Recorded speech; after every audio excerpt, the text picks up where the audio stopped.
Thank you, Dr. Merson.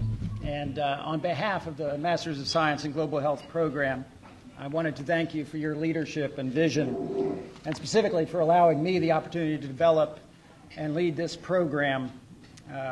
That's the first of my many thank yous that you'll hear from me over the next few minutes. And as I was kind of putting together my remarks for today, I decided I was sounding terribly reminiscent of an Oscar acceptance speech or something like that. And on reflection, I decided that was just fine because we've got a lot to be appreciative for and to be thankful for. So you're going to hear a series of thank yous primarily as comprising my remarks. So beginning with our family members who are here joining us today to celebrate your graduates, thank you for your support.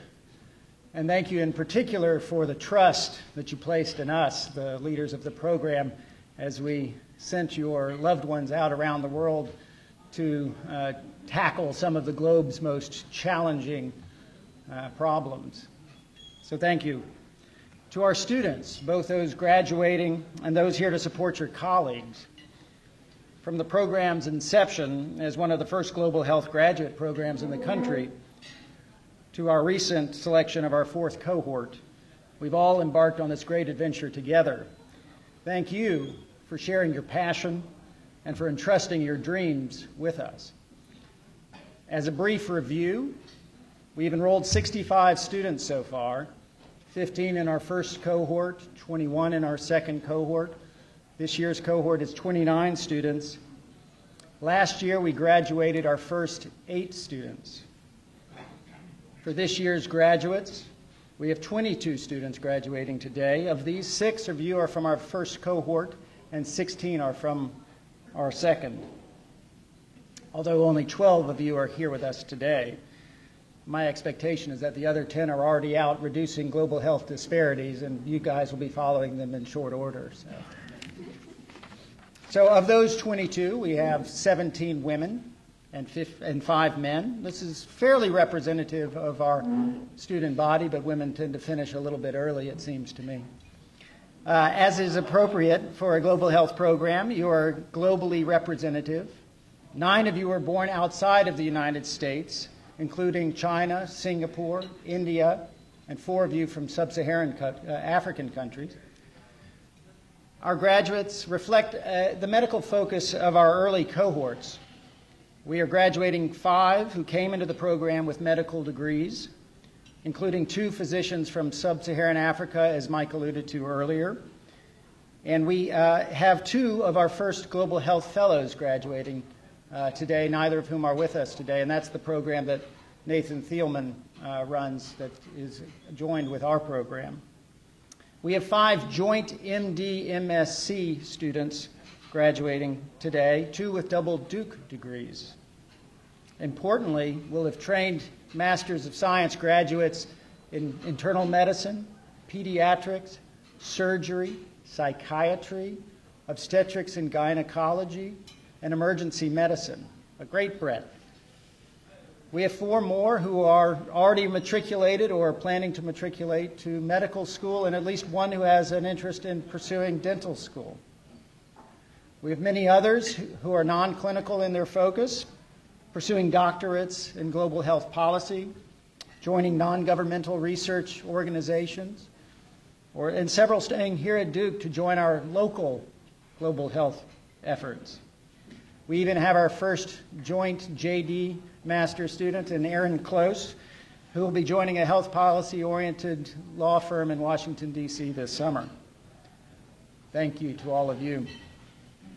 Thank you to our faculty, especially those of you here today. We have many stalwarts teaching our core courses. Manoj Mohanan and Janan Reed, I know, are both here.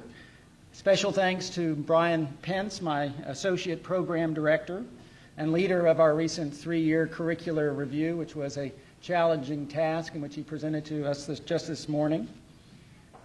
And then, as Dr. Merson mentioned, our faculty has grown enormously in just a few years. This has allowed us to expand our elective diversity. Just as an example, Dr. Shenglang Tong came to us earlier this year, just this winter, in fact, from the WHO to teach a course on implementation science. He imbued this course with his own firsthand experience. It's been a wonderful course for us. So also on behalf of our program and our graduates, I want to thank our faculty mentors, many of which are represented today. Our faculty remains incredibly engaged outside of the classroom. And as Mike mentioned, to best equip our graduates, the central focus of the program is to develop a research project in collaboration with one of our core program faculty, as well as an overseas mentor. I can say with great sincerity how universally impressed I've been with those projects that have been both presented as well as submitted to the graduate school. Although our students' passion and initiative drive those research projects, much of the success emanates from the efforts of our mentors, the local collaborators, as well as the infrastructure and staff we have here locally. And in that vein, I wanted to acknowledge and thank our staff who make these efforts possible. In particular, I wanted to acknowledge Lisa McKean, Brian Seavey, and Sarah Martin. Lisa joined us just last year to support the expanding fieldwork effort. She has been a relentless advocate for our students, helping them navigate the dense web of regulatory intrigue and helping rectify long-distance computer malfunctions when they occur, as well as discourage unapproved means of transportation, all to assure our students safe passage and successful research. Brian Seavey joined us just about the same time to assure that once our students complete the program, they're well positioned to transition into their new careers, and has done so quite well. Lastly, Sarah, our academic program manager, on behalf of our graduates, gracias, merci, danke, obrigado, asante sana. Thank you in so many languages. Thank you for everything you do.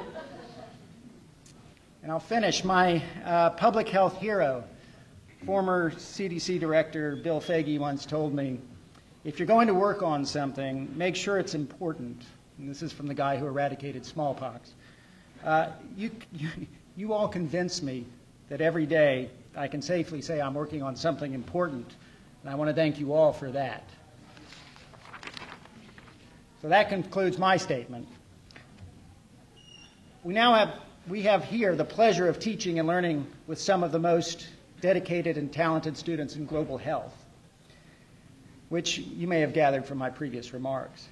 Though we are a young program, we have quickly seen the influence and involvement of our students grow across the DGHI, the Global Health Institute, as well across the campus. So every year we seek to recognize a student who has excelled in the classroom and through contributions to the DGHI and Duke University community, in addition to impressing us with their scholarly excellence and competence in the field. Though she could not be with us here today, we wanted to take a minute to recognize this year's Outstanding Masters of Science in Global Health student, Ms. Sarah Lombardo. Sarah was a consistent leader in the classroom, taking on an ambitious global health course load while joining our program between her third and fourth years of medical school. She quickly impressed our faculty and staff alike and was asked to join two initiatives after just her first semester, the first with Dr. Subrendu Patnaik working on environmental health research in India, and then leading our social media efforts in the DGHI-led Winter Forum. That forum brought together Duke undergraduates, faculty, staff, and global health experts to investigate the response to global pandemics. This was all in the wake of the influenza pandemic of 2009. Sarah then completed her fieldwork and thesis research in Sri Lanka under the guidance of Truls Oosteby. In addition to her project on the occupational health of textile workers in a free trade zone, she also worked on tobacco and alcohol use in Sri Lanka. And we are happy to announce that just this week, the manuscript from her thesis was accepted in the International Journal of Occupational Health, all within a year and a half time. Sarah will begin her residency in surgery at the University of Utah this July, and we'll expect great things from her in the future.